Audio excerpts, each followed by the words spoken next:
Okay, so far we've covered some critical infrastructure hacks and how devastating those can be, but what about a hack that's devastating in a way that doesn't really cause mass panic? For this episode, I'm rewinding back to 2014. Let me set the stage for you. We're currently toward the back half of Barack Obama's second term as president. In terms of geopolitical conflicts, America is currently involved in the war on terror, civil war in Syria, and North Korea has been leading some short-range missile tests that are starting to cause concern. On the entertainment side of things, Marvel's had a good year. They released Captain America, the Winter Soldier, and the first Guardians of the Galaxy movie. Okay, do I have you back to your 2014 mindset? Good. Now, let's hold on to that entertainment side of things, because we're going to Hollywood. Well, close to it. Specifically, we're heading to Culver City, where Amy Pascal, the co-chair of Sony Pictures Entertainment, is on her way into the office. It's November 24th, and it's around 8:30 in the morning. I don't know about you, but back when offices were a part of daily life, the first thing I'd do upon signing in was check my email. And Amy, well, she had the same idea, but when she sat down at her desk, what she saw was a rather tacky-looking graphic of a red skeleton, with text over the top. The text read, Hacked by #GOP. Warning, we've already warned you, and this is just a beginning. We continue till our request be met. We've obtained all your internal data, including your secrets and top secrets. If you don't obey us, we'll release data shown below to the world. Determine what you will do until November 24th, 11 p.m. GMT. Followed by links to a couple instances of the same zip file being hosted online. Now, I've put this picture up on our Instagram feed at shell_pod. So, when you go look at it, I can see why Amy's first reaction was to assume this was a prank. Unfortunately for her, it was not. This was the beginning of quite possibly the largest entertainment industry hack to have ever happened. So, come with me as we watch this hack play out like a bad movie, and I explain what the shell happened to Sony Pictures Entertainment. The whole world is being given a glimpse inside a major Hollywood studio as a relentless electronic hacking attack continues against Sony Pictures. The FBI is launching a probe into the massive Sony Pictures hack. Who or what is responsible, James? That is a great question. At this stage, we don't know. Business Insider says Sony executives promise the movie studio will recover from a massive cyber attack. Before we dive back to 2014, I'm going to let you know that while we explain the fallout of this hack, I'm going to break it into the course of a couple different periods, each lasting around a week, followed by the more technical specifics of how it actually happened. Because by the time this is mostly said and done, it'll be in the middle of January 2015, and each week or so has its own grab bag of juicy details, both in terms of leaked data and in terms of what actually happened. So let's step back into it. But this time, we're going to take a focus off Amy while she tries to figure out what's going on. Because it's not just her. That picture, it was starting to appear all over Sony, and it wasn't something they could quietly ignore. That morning, on the r/hacking subreddit, someone posted a screenshot of the image titled, I used to work for Sony Pictures. My friend still works there and sent me this. It's on every computer, all over Sony Pictures nationwide. This was starting to make its way into the public eye, and by the end of the day, this would be the most talked about news story.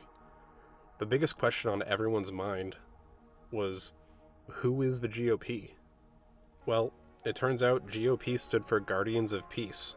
This designation had a lot of national news outlets asking if the Guardians were what's called hacktivists.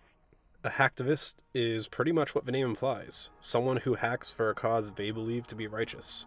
So, we have these Guardians of Peace, and we know they have Sony data, but we don't really know what they want at this point. And what's in those zip files? Should Sony even be concerned at this point? To answer that, let's go back over to the hacking subreddit.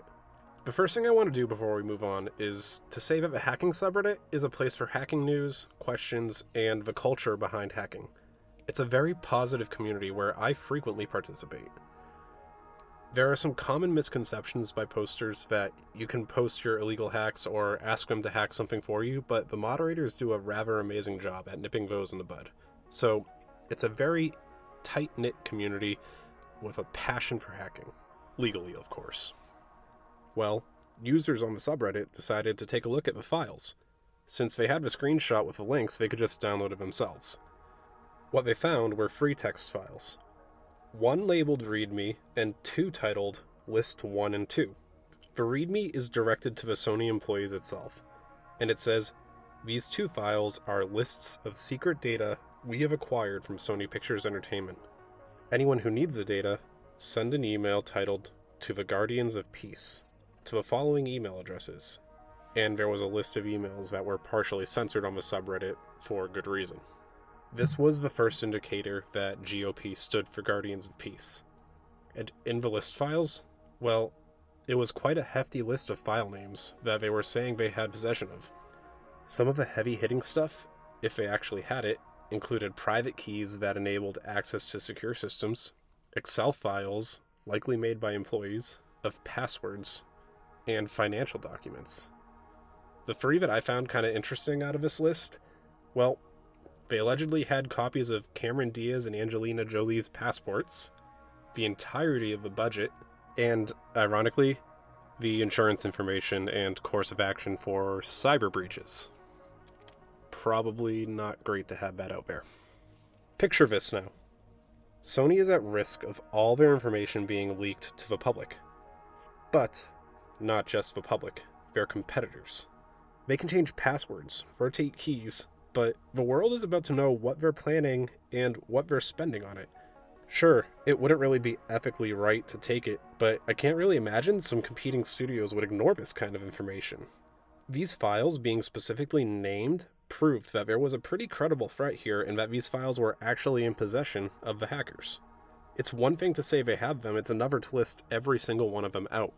The following few days, not a lot is confirmed, and speculation is running rampant with who the GOP could be. The top 3 suspects seem to be either hacktivists, a disgruntled employee, or North Korea. You're probably thinking, wait, like the country? Why would they do something like that? Well, we're already in 2014, so let's walk it back a little bit further and go back to June, when a movie trailer was released. Aaron, look at this. Kim Jong-un wants to do an interview with Dave Skylark? He's a fan. Look at him. If that ain't a real story, what is? Okay, let's do it. We're going to North Korea!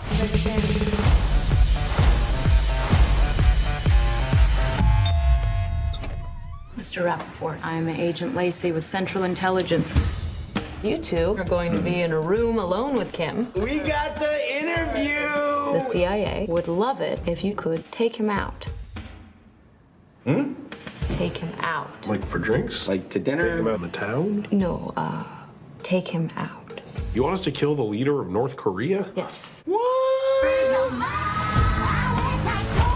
Hello, North Korea! Preceding the interview, you will shake Kim's hand with a fatal dose of poison. It is critical that you touch nothing. I think there's a 0% chance of this working. Is it on my ass? I sat on it.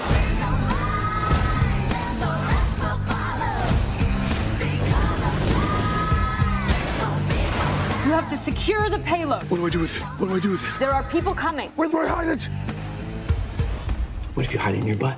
I don't want to stick it in my ass. You gotta put it in your butt right now. It's a little big. They are closing in on you. The package is secure. Remember that movie? It wasn't really a major hit, but it wasn't bad. I remember renting it on YouTube because I was super excited to be able to watch a movie on YouTube that had just come out. Well, while that may have been a pretty run-of-the-mill release for us, turns out this didn't really tickle the folks over the North Korean government. They came back pretty quickly calling this movie an act of war after a trailer was released. A new Hollywood comedy dealing with an assassination plot against North Korean leader Kim Jong-un has caught the attention of Pyongyang. It warned that the release of the film, which is due out in the fall, would be an act of war. The co-director of the movie says Pyongyang is overreacting. Kwon Soo-ah reports. Could a comedy movie trigger a war? According to a North Korean Foreign Ministry spokesperson, yes.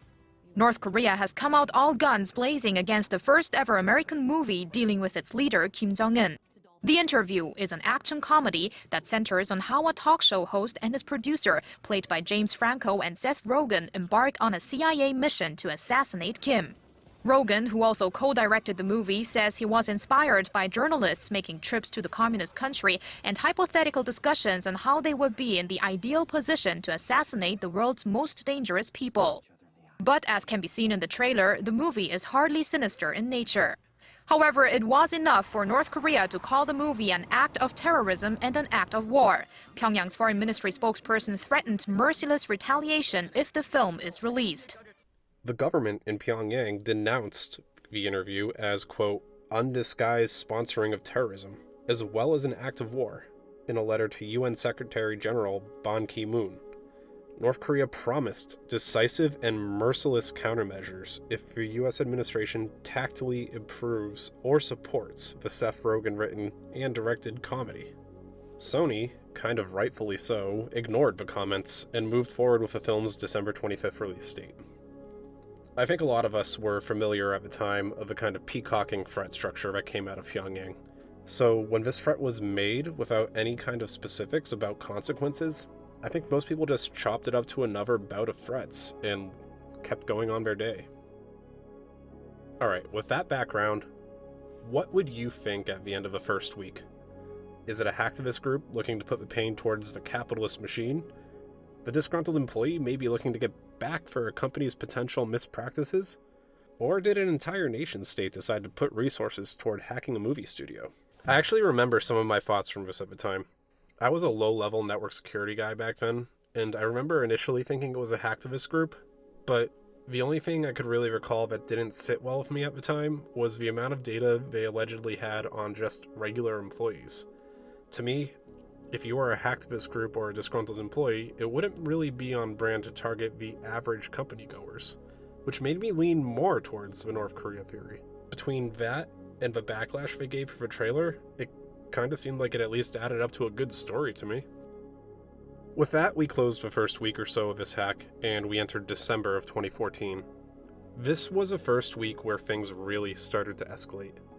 On December 1st, the FBI confirmed that it was working with Sony to investigate the attack. This would also instill the first official notice that North Korea might be involved in the hack. Meanwhile, the attackers were moving forward with their threats as well. This time, they started by releasing the salaries of 6,000 of Sony Pictures employees on a site called Pastebin, which is a frequent dumping ground for leaked and hacked credentials. In those 6,000, the top 17 executives had their salaries leaked. Some of the more notable ones included Michael Linton, the CEO, and Amy Pascal, the co-chair who we talked about earlier, receiving a base salary of $3 million a year. Doug Belgrad, the president of Columbia Pictures, who at the time made a base salary of $2.35 million a year, and Clint Culpepper, president of Screen Gems, possessor of a rather fun last name, and person who made a base salary of $1.8 million a year. The remaining executives of those top 17 all had base salaries of at least $1 million a year. Apparently, this breach of privacy was enough to warrant Linton and Pascal's first official response as well. In an internal company-wide memo, they called the situation a brazen attack on our company, our employees, and our business partners, adding that, quote, the release of employee and other information are malicious and criminal acts, and we are working closely with law enforcement. That would be the first, but it certainly wouldn't be the last time Amy had to deal with this in a public light. At the same time, the Guardians of Peace were already moving forward with their next course of action. On Friday, December 4th, the employees at Sony Pictures would yet again walk into work to be greeted with another surprise. This time, it was not a spooky skeleton, though. It was a simple but threatening email from Guardians asking employees to sign against Sony. They stated that Sony was only a part of a bigger plan, with more to come. Anything that would happen to the employees would be because of Sony's fault. To me, what was the most worrisome thing, though, was the way it closed. And I quote, "Our supporters take their action at any place of the world. Many things beyond our imagination will happen at many places of the world. Our agents find themselves act in necessary places. Please sign your name to object the false of the company at the email address below if you don't want to suffer damage. If you don't, not only you, but your family will be in danger. Poor grammar aside, that's a pretty scary email to receive, and I wouldn't blame some of the employees if they responded back just to try to get some peace of mind. Still, at this point, North Korea is denying the involvement, but they're starting to be a bit more brazen in their response, calling the hack a righteous deed of supporters that want to put an end to U.S. imperialism. Again, in this statement, they call out specifically that movie, The Interview, and how it was a film equivalent to a terrorist attack that would belittle the North Korean government. Following that string, it's not super surprising that, of the data released so far, some of it included emails and salaries of staff on that movie and its stars, James Franco and Seth Rogen. Attention had only been ramping up for those two, and that Saturday on Saturday Night Live, Franco actually addressed the situation himself. Thank you very much. I'm James Franco, actor, poet, artist, dude. So, something pretty crazy happened this week. I have this movie called The Interview coming out with Seth Rogen at Sony, and this week, Sony Studios got all their computers hacked. This is true. These hackers have leaked real personal information about everybody that works with Sony. Social security numbers, emails, and I know eventually they're gonna start leaking out stuff about me. So, before you hear it somewhere else, I thought it'd be better for you to hear it from me. Soon you'll know that my email is cuterthandavefranco@AOL.com. My password is Little Jamesy Cutie Pie. And this is all just a real violation of my personal life. Yo, James, it's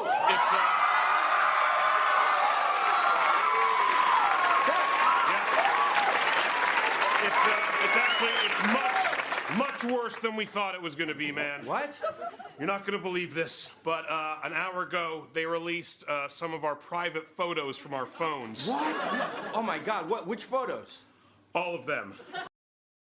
Okay, maybe it wasn't the most serious way to address it, but he actually did it. That would close out the second week of fallout from this attack, with seemingly not a lot really slowing down. The worst was to come, though, as the next bit of time I'm going to cover is going to go straight through to Christmas, but this one would be anything but jolly. Another leaked set of data was released, this time branching out to more celebrities. The hackers would reveal celebrity aliases online to the world. The fake names used by Natalie Portman, Tom Hanks, Daniel Craig, and other A-list stars are exposed to the public at this time. And the email inbox backups they'd attained are leaked, showing some of Sony's dirty laundry to the world, and broadcasting some of their internal plans. Within the inboxes of several executives, people started to look around and pick out these titles to really kind of spread around as the kind of information that was there. Sony lost the Steve Jobs movie to Universal after Amy Pascal and Scott Rudin got into a pretty heated email exchange. Scott Rudin bashed Angelina Jolie as, quote, a spoiled brat with a rampaging spoiled ego. He also called Megan Ellenson a bipolar 28-year-old lunatic and implied that she needed to take her meds to get her production off the ground. This is one of the movie's producers, David Fincher. He lied to Amy Pascal about dropping out of a Jobs project. Do you remember the show Community? Well, after Sony canceled it, apparently Joel McHale asked for a discount on a Sony TV. And lastly, Sony had said in a couple emails that they were looking to do a 22 Jump Street and Men in Black crossover movie, which I'm very sad still has no plans to be released or produced. They also talked about doing a Captain America and Spider-Man crossover, which led to Captain America Civil War, where we first saw Spider-Man enter the Marvel Cinematic Universe, and an animated Spider-Man movie from the Lego movie creators. That would end up being Spider-Man Into the Spider-Verse. And that one, currently it's getting a sequel. Emails and gossip weren't the only thing released, though. Another warning from the Guardians of Peace came about. We have already given our clear demand to the management team of Sony. However, they have refused to accept. It seems you think everything will be well. If you find out the attacker while not reacting to our demand, we are sending you our warning again. Do carry out our demand if you want to escape us. And stop immediately showing the movie of terrorism, which can break the regional peace and cause the war. You, Sony, and FBI cannot find us. Kind of some stuff like anonymous fare, but at this point, it's becoming a little more clear that the involvement of North Korea could be a possibility, given the comments on not showing the movie of terrorism and North Korea's rather similar statement with regards to the interview. Still, Sony hasn't really backed down from the interview and are starting to show the premieres prior to the widespread release. A road bump would come in the form of another threat, though, from the Guardians of Peace on December 16th.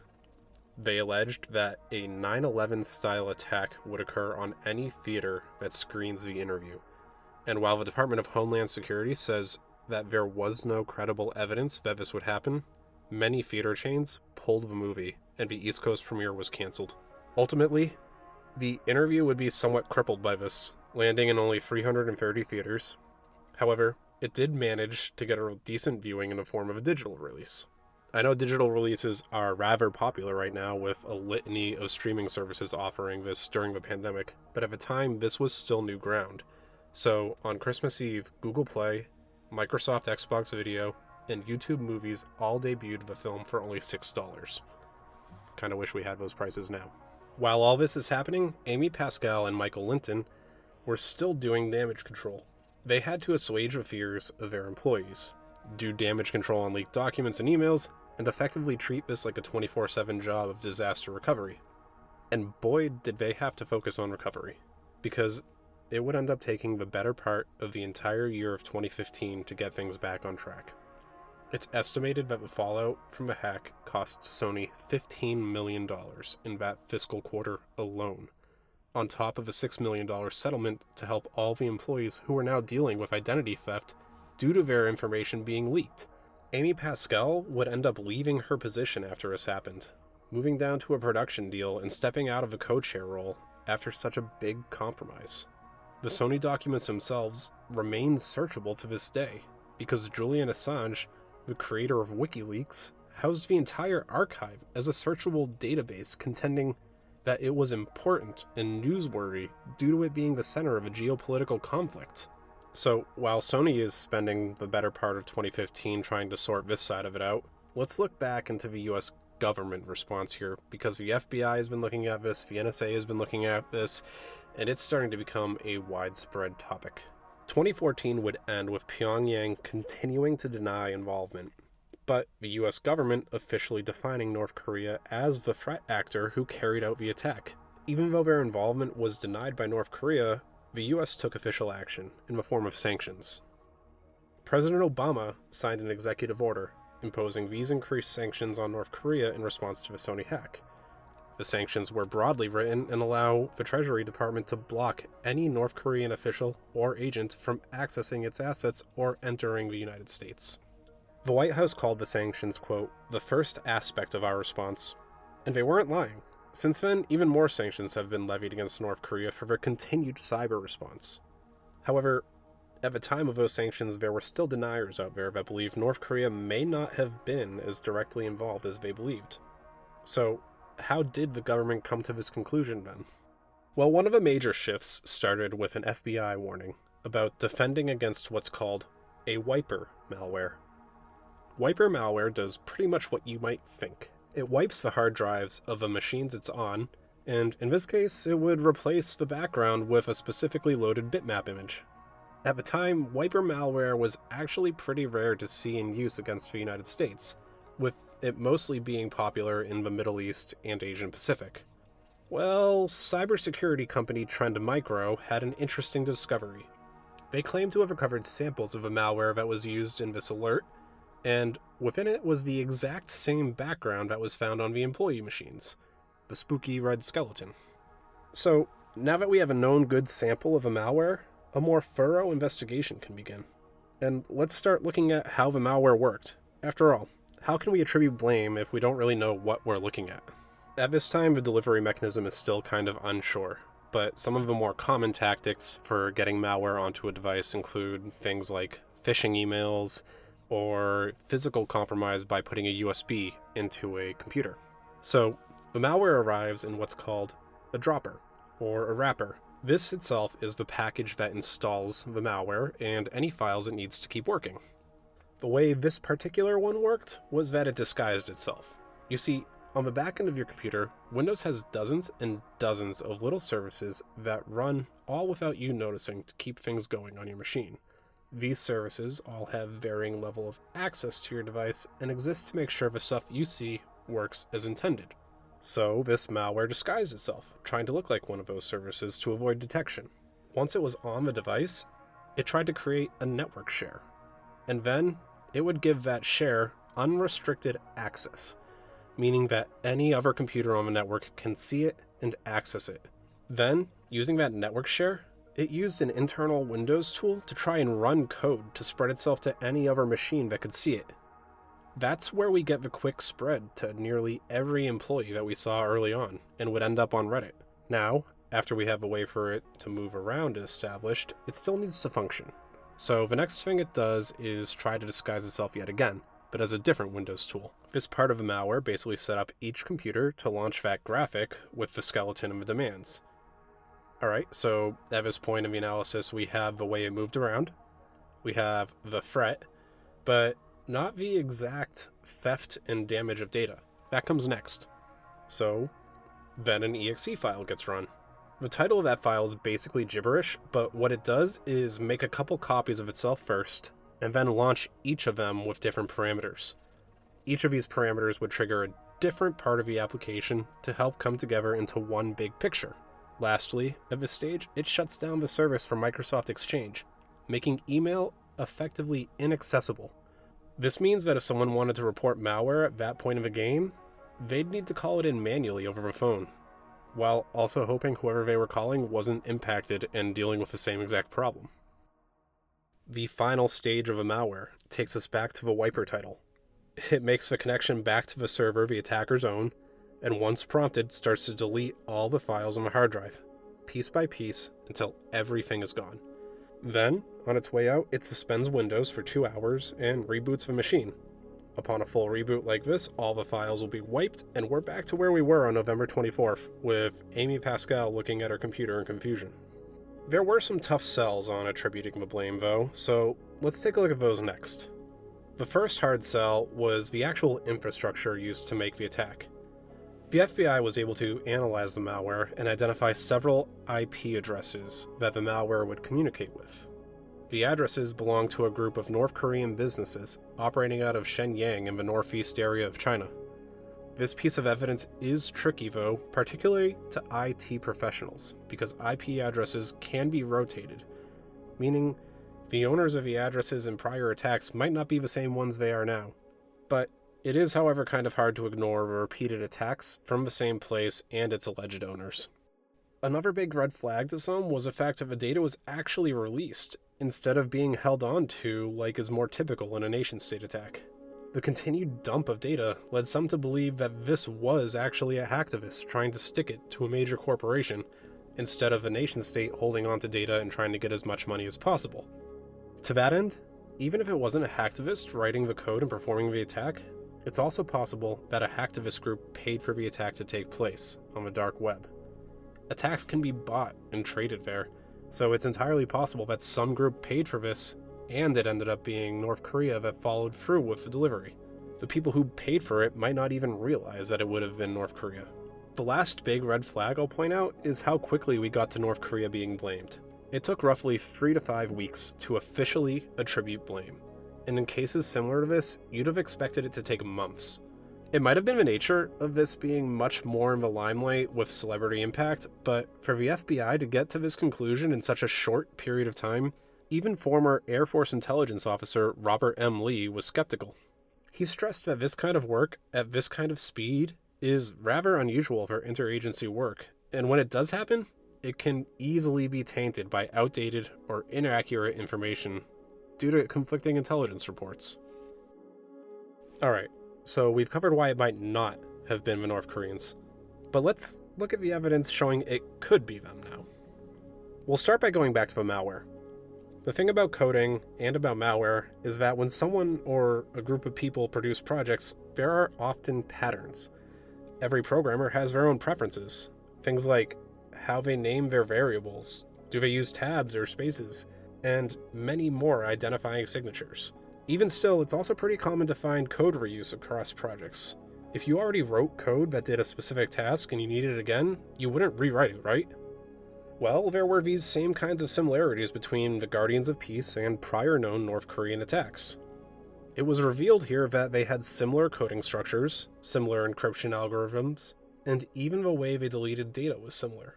It's the equivalent of when you're watching Law & Order and they're talking about how the crime fits the MO of a serial killer. They used that pattern and were able to attribute the code to hacking groups originating in Pyongyang. What might be one of the bigger slip-ups that point to North Korea being the culprit was actually with regard to the Guardians of Peace social media accounts. When you're hacking, one of the first things you learn is to disguise your traffic. You wouldn't want to attack something right from your home network because it could lead right back to you. So you either use infrastructure somewhere that you aren't, or you use a VPN to disguise the traffic coming from your device and route it through somewhere else in the world. Well, apparently there were instances where when someone logged into a Guardians of Peace Facebook page, they did not do this. And the addresses that were being registered here were coming from North Korean networks, which are notoriously locked down. Former FBI Director James Comey said it's really hard to imagine someone hijacked these particular addresses, given how in control of that range the North Korean government is. That kind of points to it meaning on some level that the government at least knew what was happening. A belief that was also shared by NSA Director Mike Rogers. At the end of the day, the US did end up attributing the attack to North Korea, but specifically to one of their hacking teams called the Lazarus Group. And even more specifically, it pointed out one citizen named Park Jin-hyuk. This same group, they had noticed patterns from in the past, ranging from cryptocurrency attacks carried against South Korea, and more. It was clear that the Lazarus Group wasn't something that existed just to ruin a pillar of the entertainment industry. A country like North Korea, that's constantly getting sanctioned on it, with few major economical allies outside of China, really needs a way to make money. So stay tuned, because next time, I'll go into the full history of what the Lazarus Group does for North Korea, and how it makes money, and why it continues to be a problem to this day. I'm John Cordes. Thanks for joining me while I explain what the shell happened to Sony Pictures. And I really hope you'll enjoy next episode where I explain who the shell the Lazarus Group is. Thanks again to everyone who's listening. I'd like to ask anyone listening to follow the show on @shell_pod on either Twitter or Instagram. Or if you're on Reddit, I now have the subreddit r/whattheshell. There, I'll be posting each episode, and if you're around, we can discuss some of the intricacies of it, how I got to certain information, and why it's such a big deal. That's it for now. I'll see you in 2 weeks for the next episode.